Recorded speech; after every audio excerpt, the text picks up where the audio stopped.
नमस्कार दोस्तों, कैसे हैं आप सब लोग। आशा करता हूँ कि आप सब लोग अच्छे होंगे। और दोस्तों मेरे पास एक वीडियो आया है जो कि आप लोग एक बार इस वीडियो को देखिए, तब इसके बारे में बात करते हैं। अगर आप केदारनाथ ट्रैक पे आते हैं, हिम्मत नहीं होती आने की, खच्चर मत किया करिए। ये खच्चर मत किया करिए, मारते हैं इन्हें, खाना नहीं देते हैं। नहीं है हिम्मत तो मत आया करो। वो पिछले आधे घंटे से उठ नहीं पा रहा भैया। जला रहे हैं उसको उठाने के लिए यार। हाँ यार, ऐसे मत आना प्लीज।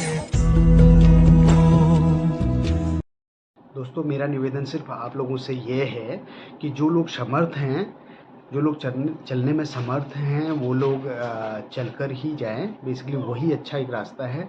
और जो लोग जिनको लगता है कि घोड़ा उनके लिए बहुत ज़रूरी है, तो वो घोड़े से जाएं।